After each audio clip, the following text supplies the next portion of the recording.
Olá pessoal, me chamo João Pedro Coutinho, sou aluno concluinte do curso de grego da UERJ e também, por isso, aluno da disciplina de estágio supervisionado de literatura grega 2, tá? Tenho hoje aqui uma pequena missão, que é expor de forma rápida e sucinta a comédia As Rãs, de um autor chamado Aristófanes, né? Um dramaturgo grego, comediógrafo, tá bom? E para facilitar o nosso processo de comunicação, eu vou dividir aqui a minha fala em duas partes, uma exposição mais geral sobre o que seria o gênero comédia, né? E enfim, de falar um pouquinho sobre as suas características mais gerais, e outra, né, em que nós vamos nos dedicar com maior afinco, vamos dizer assim, né, à comédia específica de que nós pretendemos falar hoje, que é esse texto As Rãs, tá bom? Bom, o que a gente chama hoje de comédia, os gregos chamavam de recomodia. Eu coloquei aí então em tradução literal, né? Recomodia hellenike, ou seja, a comédia grega.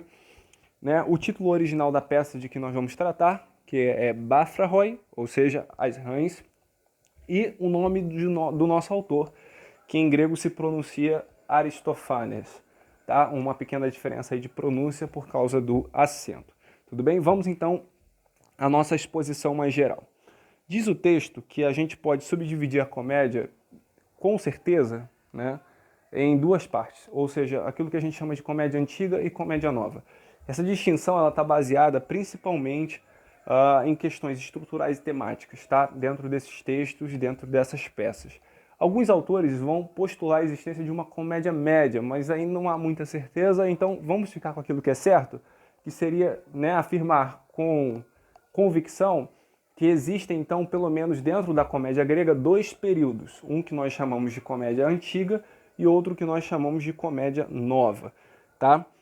A comédia antiga, que é o trecho que nós vamos estudar hoje, ela está situada no período clássico da Grécia, ou seja, nos séculos V e IV a.C., né? E principalmente em Atenas, uma cidade que experimentou aí vamos dizer assim, um boom socioeconômico muito grande nesse período, de que a comédia vai se aproveitar muito, tá?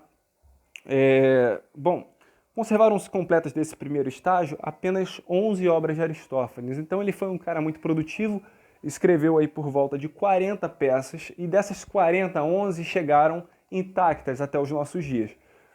Depois, olhando com mais afinco um pouquinho a temática, né, o modo como os gregos produziam suas comédias, você vai tentar...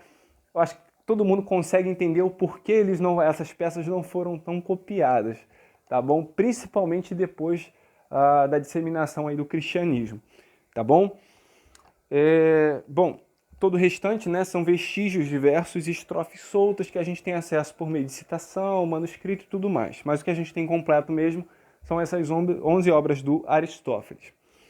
Bom, no que se refere a temas e assuntos, a comédia que a gente chama de comédia aristofânica, né, foi plural. Por quê? Porque ele lidou com muitos assuntos que estavam ali em voga no seu tempo.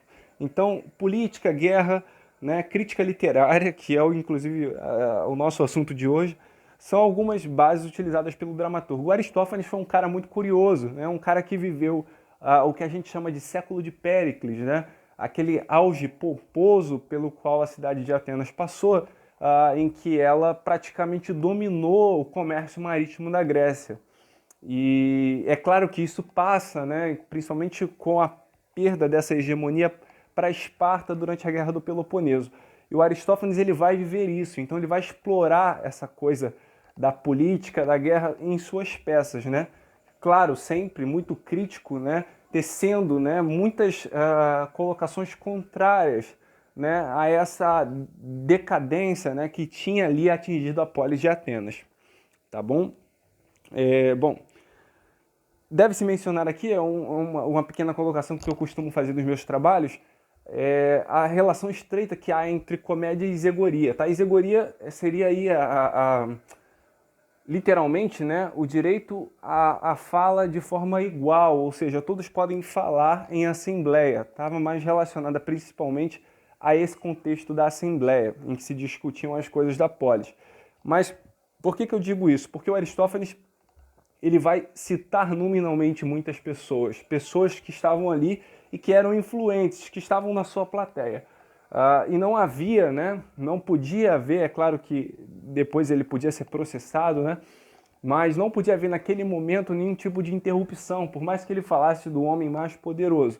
Então há sim uma estreita relação entre uma espécie de liberdade de fala, é claro que para determinadas pessoas, e a comédia grega, tá bom? E por último, ressalte aí que Aristófanes defenderá em suas obras o que a gente pode chamar de posição conservadora, né? Eu digo aí no slide grosseiramente, porque ele é um cara que vai defender a manutenção de valores outrora defendidos. Inclusive, ele vai, vamos dizer assim, colocar a culpa da degradação de Atenas nas inovações que acontecem dentro da polis.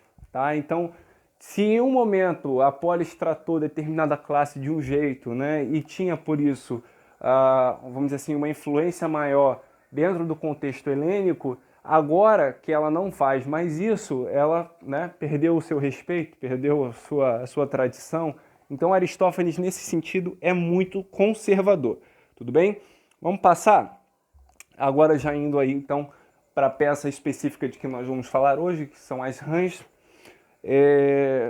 Diz um professor meu que as rãs são um drama sobre a natureza do drama. Por quê?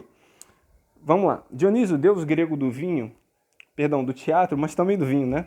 Depois de uma nova leitura da Andrômeda e abismado com a baixa qualidade das encenações atenienses, percebe que a gente está falando de tragédia, tá? Então é uma comédia que trata de tragédia. Desce ao Hades para trazer de volta à vida aquele que ele considera o maior poeta trágico da história, isto é, Eurípides, tá? Andrômeda é um dos dramas, né, que Eurípides produziu. É então que, na companhia do seu servo Xantias, ele começa a viagem aos Ínferos, em que o drama brincará com figuras conhecidas, como Heracles, Caronte e Elco. Ocorre que, chegando ao Hades, ele descobre a existência de um concurso que determinaria justamente o ocupante do trono da tragédia, né? Genial isso. Disputado no momento por dois dramaturgos, o tradicional Ésquilo e o inovador Eurípides. Convidado por Plutão, Dionísio será então juiz de uma batalha de titãs em que Aristófanes parece pretender descobrir qual o melhor modo de se produzir boas tragédias. Por isso que eu disse que esse texto, né, pode ser considerado um texto de crítica literária, talvez o primeiro da tradição ocidental, no que diz respeito à qualidade da arte e também no que se refere aos impactos, no que se refere aos impactos da obra na vida social e política de Atenas. Então, o Aristófanes vai trazer para dentro de um drama uma discussão que tem por objetivo determinar qual a melhor forma de se produzir uma tragédia, ou seja, outro drama. Tá? Isso é genial, talvez aí o primeiro texto em que se propõe esse tipo de discussão, como eu disse, dentro da tradição ocidental. Não são poucos os autores que consideram isso, e a gente, enfim, vamos observar como isso acontece dentro da própria peça. Tá bom? Aqui está um pouquinho dos personagens. Eu fiz questão de colocar aí os nomes em grego e em português para vocês terem uma ideia de como as coisas mudaram, né? E também uma visão mais geral. Leiam a peça, isso é importantíssimo, tá? Se vocês tiverem a oportunidade, com certeza não vai ser uma leitura, um tempo perdido. Então, ok, aí estão todos os personagens, né? Os principais seriam aí o Xantias, o Dionísio, o Heracles e o morto. Percebam, ele coloca o deus do teatro, né, ou seja, a divindade para a qual tudo aquilo acontecia, como juiz de um concurso em que disputarão os dois maiores poetas trágicos da história da Grécia. Né? Você tem aí um trio, né, que seria Ésquilo, Sófocles e Eurípides. O que ele diz no drama é que o Sófocles fica de fora porque considera Ésquilo um grande poeta e tudo mais. Mas a gente tem um Ésquilo que representa uma tradição muito forte, uma visão dos deuses muito tradicional, uma visão de sociedade muito tradicional. E a gente tem o Eurípides, que é um cara que introduz coisas na tragédia que só existem na tragédia de Eurípides. Né? Você pega, por exemplo, imagino que vocês tenham lido no curso de Literatura Clássica 2, a Orestia do Ésquilo, né? E a Electra do Eurípides, que contam a mesma história, né? E são narrativas completamente diferentes, porque os dois autores são, enfim, infinitamente distintos, tá? E o que o Aristófanes está tentando entender é justamente essa oposição entre tradição representada pelo Ésquilo e inovação representada pelo Eurípides. É nessa briga que o Aristófanes está se metendo, tá? Então, vamos lá, sobre tradução e recepção, tá? Essa peça, ela não foi tanto traduzida, merece com certeza um cuidado maior, mas há pouco tempo ela recebeu tradução do professor Trajano Vieira, que é professor da USP, e hoje aí é um dos tradutores de grego antigo mais produtivos do Brasil, traduziu a Ilíada e a Odisseia. E ele diz lá no blog dele o seguinte: a Comédia Rãs é um caso especial na literatura do Ocidente, ao mesmo tempo composição hilariante, imbatível em seus jogos verbais e talvez a primeira obra de crítica literária de nossa tradição, aquilo que eu afirmei lá atrás. Ele completa: se a história literária se constrói pelo conflito geracional entre os partidários do coloquialismo, Eurípides, e da linguagem direta, e os que lapidam a beleza do artifício representada então aí pelo Ésquilo, as rãs é um marco inicial dessa dialética, percebam? Esse jogo de relações, né? Um diálogo que se estabelece entre as duas formas de se escrever e de produzir dramas. O debate, a manifestação dialógica de pontos de vista diferentes e conflitantes é o fundamento do teatro grego, né? O agon, quem conhece um pouquinho de teatro grego sabe que principalmente na comédia importa que os personagens se enfrentem numa espécie de debate em que o melhor leva, né? Obter situações cômicas a partir desse princípio requer imaginação e perícia verbal. O efeito gerado por inversões de papéis ou carnavalização é o fulcro da comédia. Aqui Aristófanes dá a Dionísio, né, aquilo que eu falei, deus do teatro, a dupla tarefa de desencadear o processo e representar a função, ou seja, ao mesmo tempo em que ele é o deus homenageado, ele é também o cara que avalia cenicamente aquilo que o Aristófanes está querendo fazer, tá? Interessantíssimo. Aqui eu vou entrar numa pequena distinção teórica que eu, enfim, estou tentando, né, levar para o mestrado, que seria a distinção entre poética explícita e poética implícita, apenas como curiosidade, tá? A gente na Grécia tem textos, né, que nós chamamos de poéticas explícitas, que são textos que se dedicam exclusivamente à descrição poética. Eu não sei se eu fui suficientemente claro, mas, por exemplo, a poética de Aristóteles, né? Ou seja, o Aristóteles escreveu um texto em que ele discute a natureza da literatura, né? Daquilo que se produzia, da arte, né? Não da literatura, mas da arte que se produzia na Grécia. O Platão também tem alguns textos, ou seja, quando você produz um livro para falar sobre a natureza da arte, a gente chama isso de poética explícita, da arte poética, obviamente, a gente chama isso de poética explícita, tá? E, por outro lado, nós teríamos aí a poética implícita, que seria aquela poética que está dentro do próprio texto literário. Essa distinção ela é uma distinção feita por um teórico chamado Earl Miner, perdão pelo meu inglês terrível. Bom, dizer que uma poética implícita significa dizer que dentro do próprio texto literário, né, a gente não precisa de um texto específico para falar sobre poética. Dentro do próprio texto literário, existem indicações de como se produzir estruturalmente e qualitativamente um bom texto literário, né? Essa distinção, né, que parece a princípio muito difícil, na verdade é interessantíssima, porque antes de existir uma poética explícita, existiam as poéticas implícitas, tá? Dentro de cada uma delas, aí é uma distinção mais específica, a gente teria aí uma poética explícita teórica, né? E uma poética explícita crítica. Mesma coisa, uma poética implícita teórica e uma poética implícita crítica, tá? As rãs, né, sendo esse texto que está no universo da crítica literária, ou seja, que julga a qualidade dos textos, a gente não tem certeza de se... Enfim, não se pode afirmar ainda não, né, com certeza, se ela seria aí um exemplo, então, de poética explícita crítica ou de poética implícita crítica, porque ao mesmo tempo que ela é um texto, uma peça, né? Ou seja, por isso um texto que poderíamos aí, na nossa tradição, chamar de texto literário, que trata de crítica, ela parece ser também uma espécie de poética explícita da crítica literária, porque ela é escrita para falar sobre a natureza do drama, tal como a poética do Aristóteles é escrita para falar da arte poética.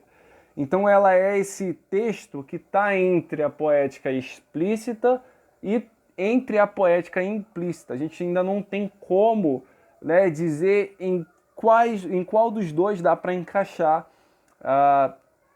essa obra, enfim, tão interessante do Aristófanes, tá? É uma distinção um pouco complicada, né, mas que, na verdade, é muito simples, tá? Vamos passar. Bom, mas como essa questão da crítica literária, né, ela acontece diretamente no texto, tá? Vamos dar uma olhada então na peça. Botei aí, como pontuamos em nossa breve introdução, falar das rãs é tratar de um metateatro. É interessante observar por isso como tal processo se desenvolve ao longo do texto. Eis alguns exemplos. Esse trechinho que eu peguei primeiro para vocês aí olharem, é de uma introduçãozinha que tem logo do início da peça, tá? Em que o Xantes aí está conversando com Dionísio. Bom, vamos ler aí o trecho. Bom, diz o Xantes, da mesma forma como certamente me é preciso carregar estas malas, então perceba, eles estão viajando para o Hades, né? E o Xantes está carregando a bagagem, né? Porque ele é o escravo. Ele diz, farei tal como Frínico, Lícides e Ameipsias estão habituados a fazer, pois bagulhos sem fim introduzem na comédia. Reparem o que o Dionísio vai dizer.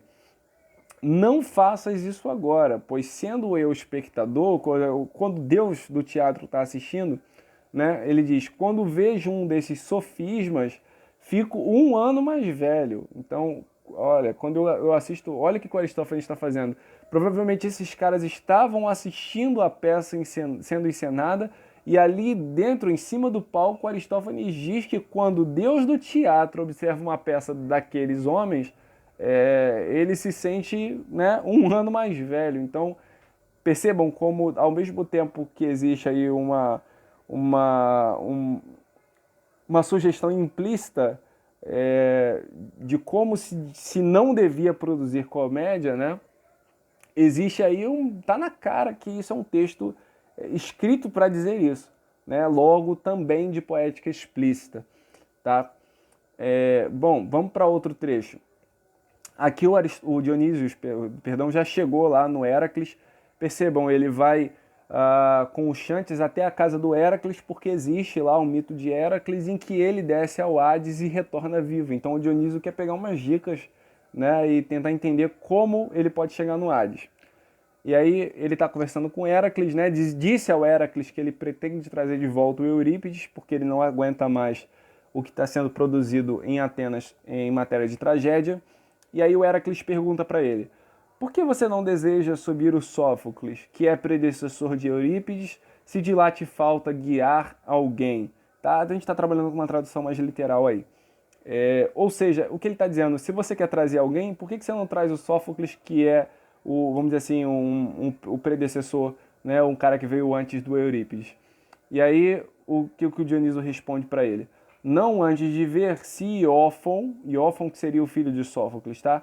Produzindo sozinho, sem Sófocles, foi capaz de fazer alguma coisa. Ele está dizendo que toda a tragédia do Iófon tinha uma mão do Sófocles, ou seja, que dificilmente ele produziria alguma coisa sozinho, né, sem o pai.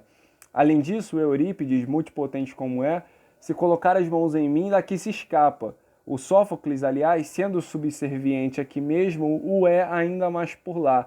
Ou seja, o Sófocles está sempre subordinado, né?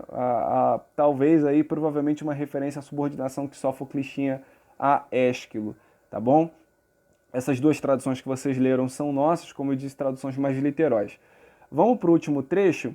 Aqui eu utilizo uma tradução do Trajano por causa da composição de palavras. O Aristófanes ele é notável, tá? Nessa questão de compor, né, vocábulos com outros vocábulos gregos. E traduzir isso, vocês devem imaginar, é um grande desafio. o Trajano faz um exercício de tradução, vocês vão perceber aí que é também uma espécie de transcriação, né? Que enfim, eu ainda não me aventurei a isso, tá? Por isso aqui nesse trecho eu utilizo uma tradução do Trajano Vieira. Olha aí aqui qual é o momento, né?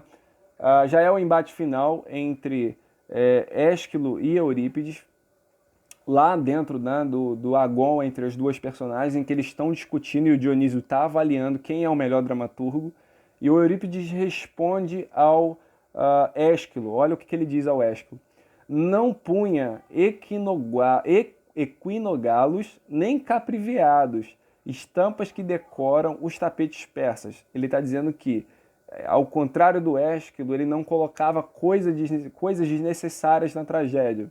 Ou seja, o Ésquilo está chamando o Ésquilo lá de, enfim, de prolixo, né? Bom, tão logo recebi de ti a arte obesa, ou seja, cheia de coisas, né? De bravata, da qual pendia para Ulisse, tratei de impor-lhe dieta, ou seja, retirei gordura com o giro, acelgas laxativas, palavrinhas, ou seja, ao contrário daqueles vocábulos imensos, né, do Ésquilo, e suco de conversas que espremi dos livros, mododia ao vapor, mexido de cefisofon, né, seria aí uma espécie de auxiliar de Eurípides. Tá.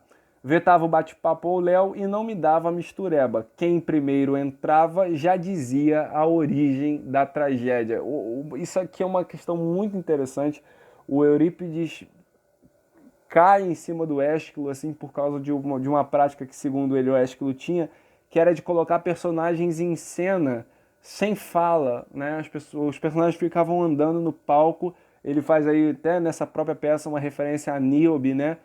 Em um dos dramas do Ésquilo, em que ela fica girando no palco sem falar nada, e a plateia, aquilo para ele, né, na visão do Eurípides, seria só um enchimento para a peça, porque ele não teria argumento nem criatividade suficiente para escrever uma boa peça. Bom, e ele diz aí, né, na minha tragédia, quem primeiro entrava, ou seja, o primeiro personagem, já dizia a origem da tragédia, já dizia o problema do drama, né, o que tinha causado aquilo. Então é uma crítica clara aos modos da tragédia esquiliana, que é, enfim, interessantíssima.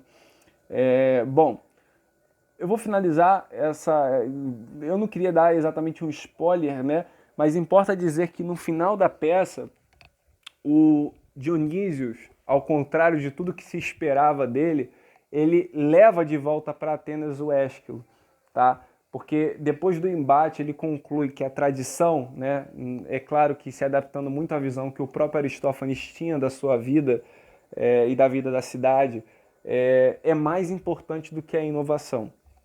Então ele deixa o Eurípides no Hades, né, e leva o Ésquilo porque reconhece no Ésquilo uma figura de extrema importância para a formação de Atenas. Galerinha, eu espero que vocês tenham gostado. Não é fácil, né? É muito conteúdo. Essa é a minha pesquisa, é a pesquisa que eu quero montar para levar para o meu mestrado. Então não é fácil selecionar aquilo que a gente pode trazer numa aula de 15 minutos. E eu espero que vocês gostem, enfim, espero que vocês leiam um texto e que se apaixonem, né, também, como eu o fiz, pelo Aristófanes e pelas rãs, tá bom? Aqui está a minha referenciação bibliográfica, espero que vocês, enfim, tenham aí gostado da nossa exposição. Um abraço e até a próxima.